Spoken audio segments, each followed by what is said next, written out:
बहुत समय पहले की बात है। एक हरे भरे गांव के पास एक विशाल जंगल था जिसे लोग स्वर्णवन कहते थे।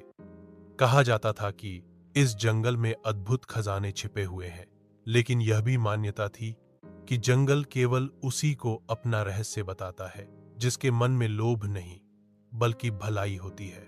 गांव के लोग अक्सर जंगल से लकड़ियां, फल फूल लेकर आते, लेकिन किसी ने कभी उस खजाने को नहीं देखा। लोग सोचते यह तो बस पुरानी कहानियां हैं। गांव में एक गरीब लकड़हारा रहता था, रामू। वह बहुत मेहनती था, लेकिन इतना ही सीधा सादा भी। उसकी रोजी रोटी केवल जंगल से लकड़ी काटकर बेचने पर चलती थी। उसके पास न अच्छा घर था, न ही बहुत साधन, मगर दिल से वह दयालु था। जो कुछ मिलता उसमें से थोड़ा गरीबों और भूखों को भी दे देता। उसी गांव में एक धनी व्यापारी भी रहता था, रघुनाथ। वह बेहद लालची था, हमेशा और अधिक धन कमाने की चाह में रहता। उसने कई बार सुना था कि स्वर्णवन में खजाना है और वह उस खजाने को पाने के लिए बेचैन था।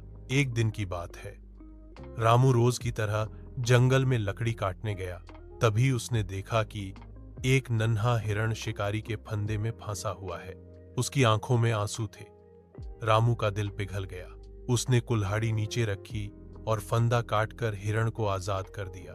हिरण खुशी से कूदकर भागा और जाते जाते पीछे मुड़कर रामू को निहारता रहा, मानो धन्यवाद कह रहा हो।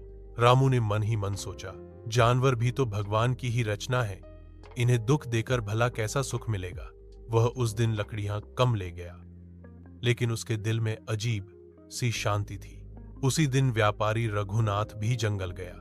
उसका मकसद था खजाना ढूंढना। चलते चलते उसने देखा एक घायल बंदर पेड़ से गिरा पड़ा है, लेकिन रघुनाथ ने उसे उठाने की बजाय कहा, यह तो मेरे समय की बर्बादी है, मुझे तो खजाना चाहिए। वह आगे बढ़ गया। उसके मन में केवल सोने चांदी की लालसा थी। अगले दिन जब रामू लकड़ी काट रहा था, अचानक वही हिरण उसके पास आया, पर इस बार हिरण के मुंह से इंसानों जैसी आवाज निकली, रामू, तुम्हारी दयालुता से स्वर्णवन प्रसन्न हुआ है, मेरे पीछे आओ। रामू चौंक गया, लेकिन हिरण के पीछे चल पड़ा। जंगल के बीचों बीच उसे एक बड़ा बरगद का पेड़ मिला। पेड़ के नीचे जमीन अपने आप फट गई और एक सुनहरी सीढ़ी प्रकट हुई। रामू डरते डरते नीचे उतरा।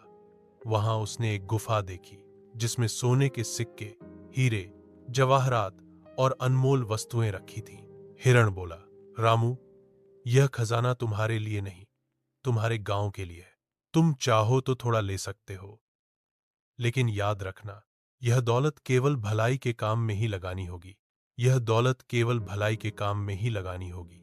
रामू ने सिर झुकाकर कहा, मुझे सिर्फ उतना चाहिए जिससे मेरा गुजारा हो सके, बाकी मैं गांव की भलाई में लगाऊंगा। उसने थोड़े से सिक्के उठाए और गुफा से बाहर आ गया। रामू ने उस धन से गांव में कुआं खुदवाया, स्कूल बनवाया और अनाज का भंडार तैयार किया ताकि कोई भूखा न रहे। लोग हैरान थे कि गरीब लकड़हारा इतना कैसे कर पाया। धीरे धीरे पूरा गांव संपन्न होने लगा। लोग रामू की ईमानदारी और दया के गुण गाने लगे। जब व्यापारी रघुनाथ ने यह सुना तो उसके मन में जलन होने लगी।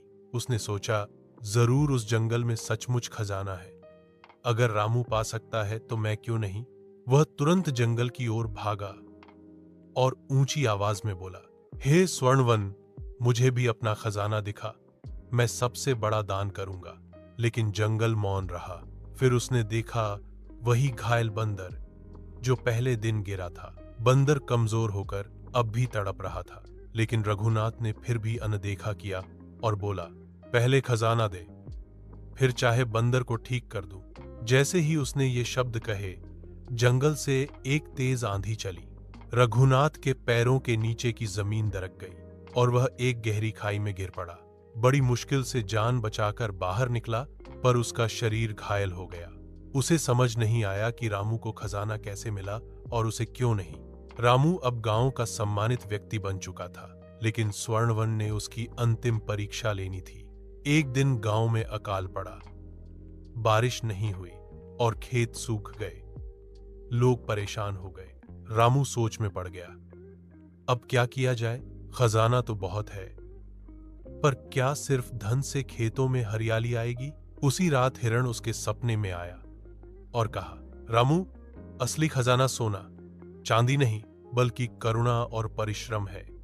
गांव वालों को एकजुट करो, सब मिलकर मेहनत करेंगे तो धरती फिर से हरी होगी। हिरण का संदेश उसकी अवचेतन मन में बैठ जाता है। रामू ने सुबह होते ही सब गांव वालों को बुलाया। उसने कहा, भाइयों बहनों, खजाना केवल एक साधन है। अगर हम सब मिलकर काम करें, तालाब बनाएं, पेड़ लगाएं और वर्षा जल को रोकें, तो अकाल भी हमें नहीं झुका पाएगा। गांव वाले एकजुट हो गए। सबने मिलकर तालाब बनाए, नहरें खोदी और पेड़ लगाए। धीरे धीरे गांव फिर से हरा भरा हो गया। यह सब देखकर व्यापारी रघुनाथ का दिल टूट गया।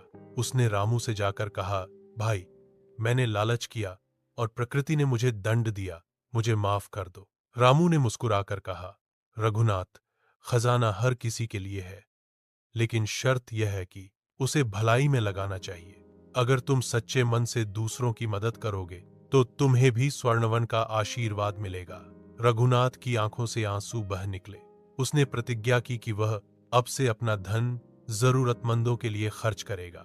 धीरे धीरे स्वर्णवन का रहस्य पूरे गांव में फैल गया, लेकिन किसी ने उस खजाने का दुरुपयोग नहीं किया, क्योंकि सबने समझ लिया था, असली खजाना सोना चांदी नहीं बल्कि दया, ईमानदारी और एकता है।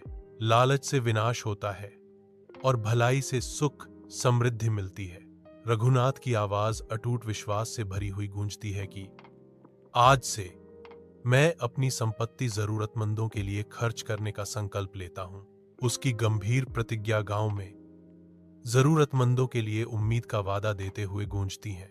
यह कहानी हमें यही सिखाती है कि धन तभी मूल्यवान है जब उसे भलाई के काम में लगाया जाए। प्रकृति और जीव जंतु की रक्षा करना भी हमारा कर्तव्य है। लालच इंसान को पतन की ओर ले जाता है, जबकि सद्भावना और करुणा हमें अमर बना देती हैं। गांव के लोगों की ईमानदारी उनके संवादों में बुनी जाने लगी और एक ठोस शक्ति जो उनके समुदाय को मजबूत करती थी। एकता उन्हें एक साथ साझा उद्देश्य और आपसी समर्थन का एक जीवंत में बांधती है। गांव वालों को हर दयालुता के कार्य में खजाना मिलता, जिससे उनका जीवन मापा नहीं जा सकता था। गांव फलता फूलता, जो मानवीय संबंध और हार्दिक उदारता की स्थायी शक्ति का प्रमाण था। गांव समृद्धि और शांति का आश्रय लिए हुए धूप में उज्जवल होता।